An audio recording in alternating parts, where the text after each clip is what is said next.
trabalhar sobre o contratualismo e basicamente é uma teoria filosófica e política que está relacionada a uma espécie de pacto social, pacto entre as pessoas. A partir dela surgiu o contrato social, que é basicamente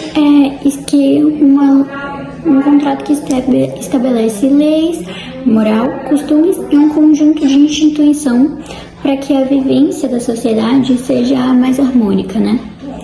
Então, aí, nesse slide eu falei basicamente mais ou menos assim, né? O que é, assim, e tal. E no segundo slide eu fiz umas perguntas para ajudar a entender um pouco mais, tirar um pouco de dúvidas, se tiverem. Ou para explicar o conteúdo de uma forma mais despojada, né? Então, a primeira pergunta é: qual o conceito de contratualismo?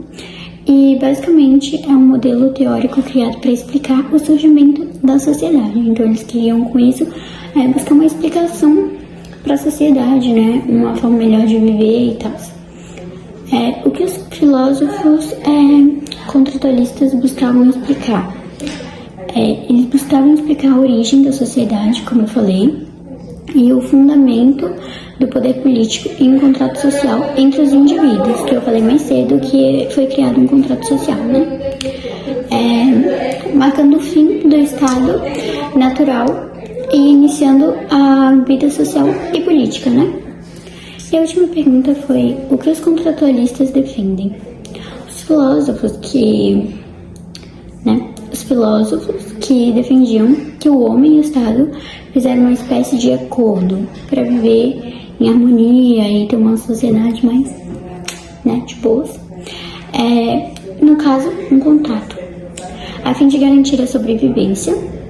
E o ser humano, segundo os contratualistas, vivia no chamado estado natural, ou estado da natureza, onde não conhecia nenhuma organização política, né? Não tinha muitas leis, então eles fizeram esse contrato social para meio que apaziguar a sociedade e tal. E os principais filósofos são os três que nos próximos slides os alunos Gabriel, Isadora, Ian, Gabriel, João David, eu acho que tem mais um que eu me peguei, vou explicar melhor. Basicamente o meu é a introdução para explicar e é basicamente isso. É um contrato social que foi construído para a sociedade viver em mais harmonia e não ter muitos crimes e tal. Agora a gente vai falar um pouquinho sobre o filósofo britânico John Locke, que foi um dos autores da escola contratualistas mais influente no campo de estudo da filosofia política e das ciências sociais. Em seu segundo tratado do governo civil, Locke voltou mais para a apreciação dos problemas da origem de Estado civil e ele apresentou o ser humano como um ser racional e naturalmente social em seu estado natural. Esse estado natural é quando as leis naturais estavam voltadas para a conservação da liberdade e da igualdade desses indivíduos. Todo ser humano no estado de natureza estava em perfeita liberdade para regular suas ações dentro dos limites da lei natural. Todos eles teriam o mesmo poder e direito de agir em nome de si mesmo ou em defesa de outro, caso este não pudesse agir a si mesmo, já que o princípio da igualdade criaria a obrigação do amor mútuo e da preservação do direito do próximo. Os sujeitos em estado natural eram juízes uns dos outros e deveriam guiar-se sempre pelas leis naturais de igualdade, liberdade e direito à propriedade. Dessa forma, o direito de imposição, o poder de tirar a vida do outro, se julgado necessário, estava nas mãos de todos os seres humanos. É justamente nesse ponto que Locke enxergou a motivação para a construção do contrato social. O homem natural de Locke, apesar de ser naturalmente racional, não era invariavelmente bom, ou seja, o egoísmo, a vingança e o ímpeto pela destruição faziam parte da constituição humana. Nesse sentido, a liberdade de julgar e agir como entender ser necessário tornar-se uma ameaça à liberdade dos indivíduos, já que justiça nem sempre seria o desejo de todos. O amor próprio dos indivíduos ainda seria muito maior que o amor ao próximo, o que nublaria a capacidade de julgamento. Agora eu vou falar um pouquinho sobre o Estado Civil na visão do Locke. O estado civil, na realidade, foi uma razão natural do ser humano que geraria naturalmente o firmamento de um contrato. Assim, aqueles que escolhessem submeter-se aos termos deveriam abrir mão de seus direitos naturais, de agir em nome de si mesmo e depositá-lo na mão de uma única entidade. Essa entidade, no caso, é chamada de o Estado Civil, que é o órgão responsável pela manutenção dos direitos e liberdades dos indivíduos em sociedade e que deteria o poder legitimado por aqueles que se colocam sobre uma regência, basicamente.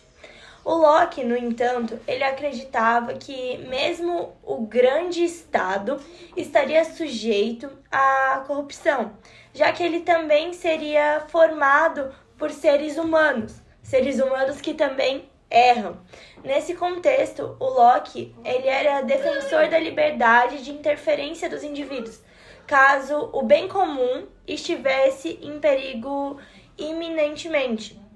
Em ocasiões como essa, os integrantes da sociedade ofendida pelos atos daqueles que representam o poder teriam o direito de autodefesa, já que ninguém tem o direito de negligenciar a si próprio. Thomas Hobbes, um filósofo do passado, tinha uma visão sombria da sociedade humana. Ele acreditava que as pessoas são fundamentalmente egoístas e que em um estado de natureza onde não há leis, a sociedade seria um lugar de conflito constante e irreparável. Hobbes resumiu sua visão com a famosa frase: "O homem é o lobo do homem", indicando que no estado de natureza as pessoas entrariam em uma guerra de todos contra todos devido aos seus interesses próprios em conflitos. Para resolver o caos do estado de natureza, ele propôs que fosse feito um contrato social. Que nesse contrato, dizem que as pessoas elas concordariam em abrir mão da sua liberdade natural para se submeter a um estado soberano, em troca de proteção e ordem. Essa é uma visão absolutista, onde o poder do Estado estaria altamente concentrado ao governante.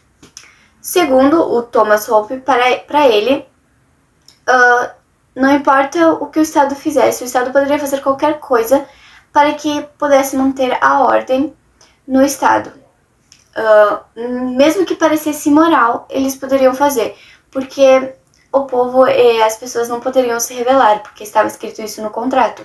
E se rebelassem, estariam quebrando o contrato social. Bom, tratando-se das principais ideias de Rousseau em resumo, antes de tudo é preciso dizer que Rousseau era um filósofo contratualista. Essa linha de pensamento filosófica divide a vida humana entre dois estágios hipotéticos.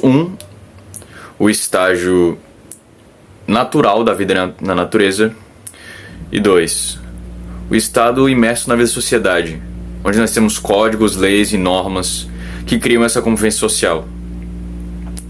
Segundo Rousseau, esse contrato social, que é um contrato implícito entre os membros de um grupo, no qual eles trocam a sua liberdade natural por ordem e segurança social, é também um agente de corrupção na vida humana. Porque diferente de Thomas Hobbes, que julga o estado natural como um caos, Rousseau julga o estado natural como puro, como o estado adequado ao homem. Logo, segundo Rousseau, o homem é melhor quando está mais perto da natureza. Então, se por um lado o contrato social traz ordem e segurança, segundo Rousseau, ele também corrompe o homem e degrada o seu intelecto. Não por acaso, no seu livro sobre educação das crianças, Rousseau insiste que as crianças tenham o maior contato possível com a natureza. E esta é a principal ideia que permeia todas as obras de Rousseau. O homem é melhor quando vive de acordo com a natureza, com seus instintos, porque ele é puro. Então, dentre os escritos de Rousseau, nós podemos separar os 3 principais. O contrato social, onde ele discorre sobre essas questões contratualistas. O segundo é o discurso sobre a origem da desigualdade entre os homens, onde ele mostra a transição do estado natural para a imersão em sociedade e coloca como um dos principais agentes de desigualdade a propriedade privada. E o terceiro, que se chama Emílio, ou de educação, na qual ele discorre sobre a educação das crianças. Vou falar um pouco da biografia de Jean-Jacques Rousseau. Ele foi um filósofo, escritor e compositor suíço. Nascido em 1712, ele era conhecido por suas contribuições significativas para a filosofia, tanto política, educacional. A obra mais influente dele foi o Contrato Social, onde ele falou sobre temas como liberdade individual, igualdade e formação de sociedades justas. Sua vida pessoal foi marcada por controvérsias e perseguições, mas seu pensamento continuou cada vez mais sendo uma influência importante na filosofia e até nos dias de hoje.